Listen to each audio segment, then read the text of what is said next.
मध्य प्रदेश के सिवनी जिले के लखनादौन तहसील के सिविल अस्पताल लखनादौन में मिले विक्की कहार के शव के बाद लखनादौन के इतिहास में संभवतः पहली ऐसी घटना होगी जहां मरने वाले एवं मारने वाले दोनों के परिजनों ने एक दूसरे के लिए न्याय की गुहार करते हुए सड़कों में हंगामा मचाया हो।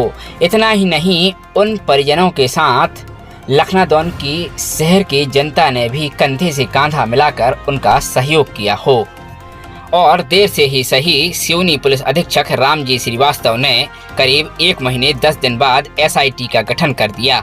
हालांकि एसआईटी के गठन की प्रक्रिया का विरोध भी परिजन और गोंडवाना गणतंत्र पार्टी के कार्यकर्ता कर रहे हैं। क्या है रिपोर्ट, देखिए। आप संतोष को लेकर क्या कहना चाहते हैं? सर, हम ये कहना चाहते हैं कि जो एसआईटी की टीम गठित हुई है सिवनी से, हमें ये टीम जो टीआई है वो लाइन अटैच किया जाए और जो एसडीओपी है उसे भी लाइन अटैच किया जाए, क्योंकि इन्हीं ने तो जांच की था हमारा देवराज अंदर में, तो इन्हें हटाया जाए। उसके बाद जो है निष्पक्ष जांच की जाए, तभी हमारे देवर जी को न्याय मिलेगा। जो एसआईटी टीम गठित हुई है तो उसमें हम निष्पक्ष जांच चाहते हैं, क्योंकि हमारे विक्की का जो मर्डर हुआ है उसमें मतलब संतोषजनक न्याय नहीं मिला। आप कौन है उनकी, विक्की की, और क्या चाहती हैं आप? बस निष्पक्ष जांच चाहिए। ठीक है। तो देखिए, जिस दिन मर्डर हुआ था और सारे मोहल्ले ने चक्काजाम किया था, उसके बाद जो पुलिस की कार्यवाही थी वो पहले दिन से ही संदेह की घेरे में रही। पहले उन्होंने 72 घंटे का टाइम दिया, उसके बाद 20 दिन बाद अचानक वो ये बोलते हैं कि ये हत्यारा है। उनके पास कोई ठोस साक्ष्य नहीं था। मैंने खुद बात किया था एसडी ऑफिसर से, टीआई सर से मेरी उनके ही रूम में बात हुई थी। तो मैं ये जानना चाहती हूँ कि जब 2 दिन का आपने टाइम दिया था, आपके पास कोई साक्ष्य नहीं था, और अगर था तो आपने 20 दिन का टाइम क्यों लिया? जिस दिन कचहरी के सामने धरना प्रदर्शन होता है उस दिन हमारे जिले के बड़े बड़े नेता वहां उपस्थित रहते हैं, और जब एसडीओपी सर से प्रश्न करते हैं तो वो वहां ये बोलते हैं प्रेस के सामने कि इलेक्ट्रॉनिक साक्ष्य तो है पर हमारे पास भौतिक साक्ष्य नहीं है और हम उसको ढूंढ रहे हैं। और रात भर के अंदर 24 घंटे का अल्टीमेटम देने के बाद सारे साक्ष्य ये जुटा लेती है पुलिस, जो 20 दिन में नहीं जुटा पाती है। तो पुलिस आज भी संदेह के घेरे में है। उसके बाद जब दबाव पड़ता है तो आप, हमारा महत्वपूर्ण कार्यक्रम चल रहा होता है और आप आनंद फानन में एक एसआईटी की जांच का गठन कर देते हैं, जबकि उसी थाने में टीआई सर हैं और एसडीओपी भी आप वहां से नहीं हटाते हैं। तो मन में निश्चित तौर पे समस्त जनमानस, समस्त महिला मंडल, समस्त जनप्रतिनिधि, नगर के बुद्धिजीवी ये चाहते हैं कि टीआई और एसडीओपी सर का एसपी सर वहां से स्थानांतरण करें, उनको लाइन अटैच करें। हम एसपी सर का धन्यवाद देते हैं, आईजी सर का धन्यवाद देते हैं कि आपने एसआईटी टीम का गठन किया है, किंतु उस थाने में अगर ये रहेंगे, टीआई सर रहेंगे और एसडीओपी सर रहेंगे तो निश्चित तौर पे जांच प्रभावित होगी। हम निष्पक्ष जांच चाहते हैं, असली कातिल सामने चाहते हैं। दूसरी बात, प्रशासन से एक बात और कहना है, उतने बड़े सिविल अस्पताल में ये जो कांड होता है, आप कल्पना कीजिए सीसीटीवी फुटेज में जो 2 लोग दिखते हैं, वहां पदस्थ डॉक्टर, स्पष्ट बोलना चाहूंगी आपके कैमरे के सामने, वो पदस्थ डॉक्टर किसी और काम में लिप्त होती है। उस बीच अगर कोई इमरजेंसी आ जाती, सोचिए उस 45 मिनट के बीच में कोई इमरजेंसी केस डिलीवरी का आ जाता या कोई और, तो उतने स्टाफ में कौन हिम्मत करता उसका दरवाजा खटखटाने का? वो अस्पताल लोगों को जीवन दान देता है, वो उस काम के लिए बनाया है। वहां अगर कोई अनैतिक काम हो रहा था, कोई दूसरा काम हो रहा था, तो प्रशासन को कड़ाई से पूछताछ करके उन लोगों को भी वहां से हटाया जाना चाहिए। सीएमओ सर से भी मेरा निवेदन है कि आपने उनको अभी तक वहां क्यों रखा है, जिनके रहने से हमारी पूरी की पूरी जांच प्रभावित हो रही है। बस इतना ही कहना था। जय हिंद, जय भारत। ब्लॉक शाखा लखनादौन और मैं अरविंद सिंह की गोंडवाना गणतंत्र पार्टी राष्ट्रीय कार्यकारिणी सदस्य। ये जो एसआईटी टीम गठित हुई है, इससे संपूर्ण क्षेत्र के अंदर में एसआईटी टीम को लेके जो एक लोगों के में भ्रामकता फैली हुई है, उसका कारण ये है कि अस्पताल, सिविल अस्पताल में जो मामला 29 तारीख को जो विक्की कहार का मामला जो घटित हुआ, उसमें पूर्ण रूप से जिम्मेदार इसमें सिविल अस्पताल के प्रबंधक जो कि बीएमओ साहब हैं। और जब ये बात उनके अस्पताल में हुई तो उन्होंने जो उनके सरकारी कर्मचारी हैं जो अस्पताल के, उन्हें क्यों नहीं हटाया गया। दूसरी बात यह है कि अगर विक्की कहार के मर्डर केस में अगर संतोष का हाथ है और संतोष को ये पाए जाते हैं, तो उस दिन जब इनका डॉग आया था तो वो वहाँ ऊपर तक गया और ऊपर तक देखा भी उसने, तो बस वो ट्राली तक और वहाँ तक जाता था। इसके बाद में भी जब नीचे आए तो संतोष नीचे भी पाया गया था, फिर संतोष को कुत्ते ने क्यों नहीं छुआ, ये सवाल खड़ा होता है। तीसरी बात ये है कि जब सीसीटीवी फुटेज जो कि 13, 14, 15 लाख में करोड़ में इतनी बड़ी अस्पताल बनाई गई है, उसमें सीसीटीवी फुटेज कहाँ गए। और अगर वो सीसीटीवी फुटेज में जो फुटेज आए उनसे जो शहर के कुछ नामी ग्रामी और धन्ना सेठ जो कि दिखाई दे रहा है, तो पुलिस प्रशासन संदिग्ध में पाई जा रही है कि आखिर उनके ऊपर अभी तक वो उनसे जांच और पड़ताल उनसे क्यों नहीं कर रही है। और वहाँ पे जो भी कर्मचारी, गरीब और जो मजदूरी करके अपने जीवन को व्यापन करने वाले लोग हैं, सिर्फ उन लोगों को टारगेट किया जा रहा है। वहाँ के नर्सों को परेशान किया जा रहा है, वहाँ के गार्डों को परेशान किया जा रहा है। और जैसे कि उस दिन लखनऊ की पुलिस के द्वारा पुलिस प्रेस वार्ता जो हुई थी, उसमें उन्होंने 20 दिन बाद ये बोला था कि हम इसकी अभी पूरी जांच हुई नहीं है और भी दोषी हैं जिन्हें हम जल्दी से जल्दी उन्हें पकड़ेंगे। उसके बाद में भी 20 दिन गुजर गए, अभी तक इनकी वे और भी आरोपी नहीं पकड़े गए। क्या वजह है? और जैसे कि अभी इन्होंने एसआईटी टीम का जो गठन किया है जिला एसपीजी के माध्यम से, तो ये तो अभी संदिग्ध लगती है, क्योंकि जिनके ऊपर आरोप लग रहा है, पूरा क्षेत्र उनको आरोप लगा रहा है कि पुलिस विभाग में इसकी निष्पक्षता से जांच नहीं हो रही है।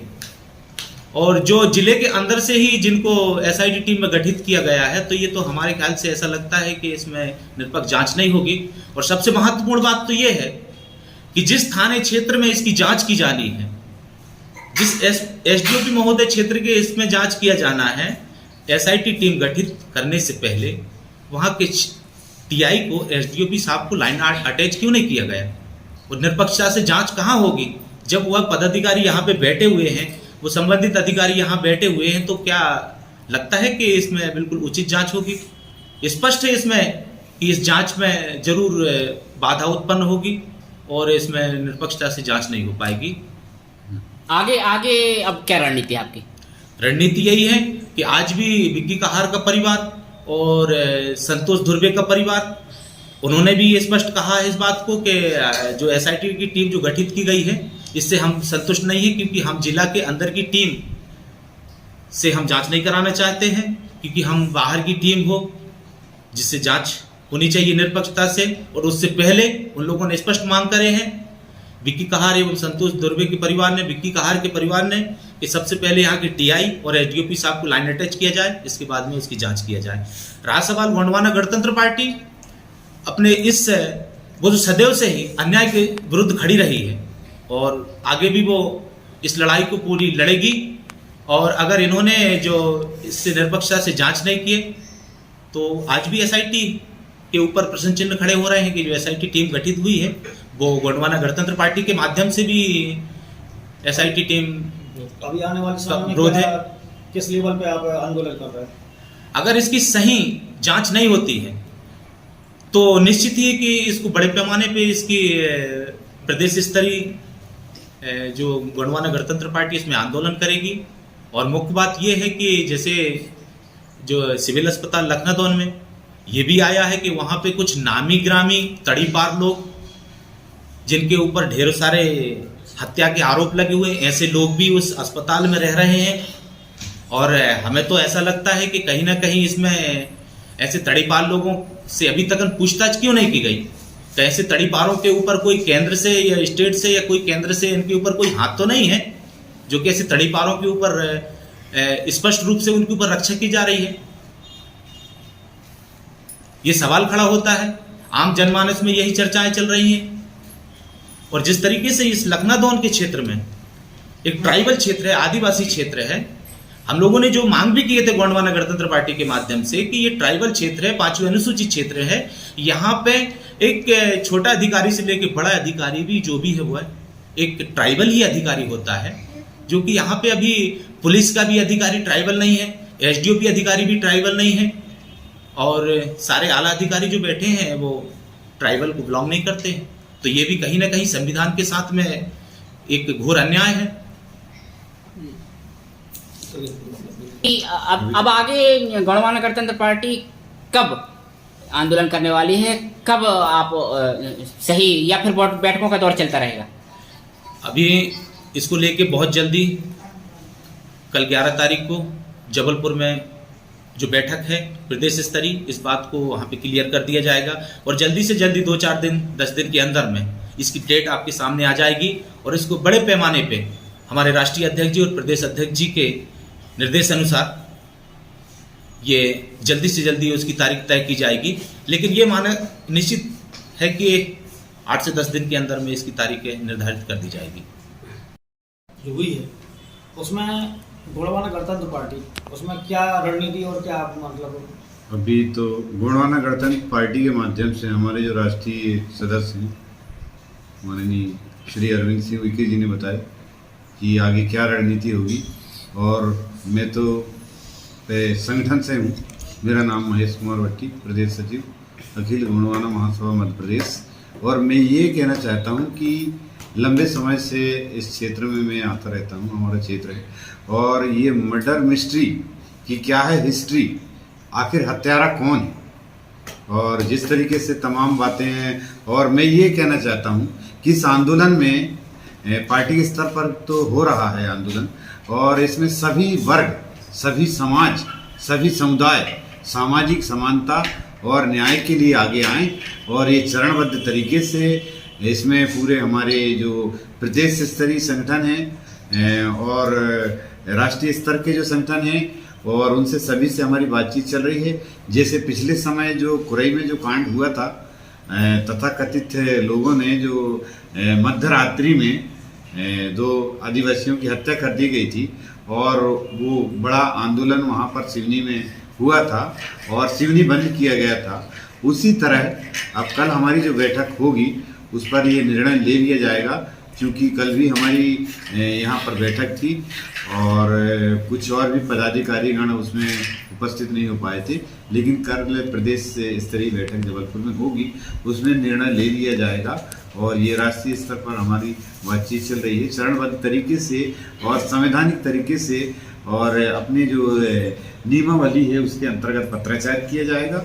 और हम सभी से लखनादौन और बल्कि जिला सिवनी के समस्त मध्य प्रदेश बल्कि पूरे देशवासियों से यह विनम्र निवेदन करते हैं कि इस आंदोलन में जो भी आंदोलन होगा इसमें सभी वर्ग, सभी समाज इसमें आए, ताकि जो हत्यारा है वो पकड़ा जाए और जो पीड़ित जिसको अरेस्ट किया गया है संतोष दुर्वे, उसको रिहा किया जाए। कहार के मर्डर के संबंध में क्या कहना चाहेंगे आप?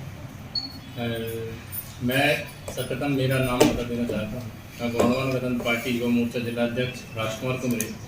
बिक्की कहार की जो हत्या के मामले में आपके माध्यम से जानकारी देना चाहता हूँ कि आज जो एसआईटी टीम लखनादौन के हत्याकांड के मामले में एसआईटी टीम गठित किया गया है, उस गठित में गोंडवाना गणतंत्र पार्टी बड़े भाई जी ने बताया कि हम इसका विरोध करते हैं, क्योंकि जब एसआईटी टीम गठित हुआ है तो यहाँ के टीआई महोदय जी और एसडीओपी साहब इनको लायर अटैच करते और साथ में जो संतोष ध्रुवे एक प्रकार से उसको जबरदस्ती हत्यारा बनाकर अंदर कर दिया, उसको रिहा किया जाए। मैं सभी युवा साथियों से निवेदन करता हूं, इस क्षेत्र की जनता से निवेदन करना चाहता हूं कि संतोष ध्रुवे को रिहा किया जाए और बिक्की कहार की हत्या को सामने लाया जाए।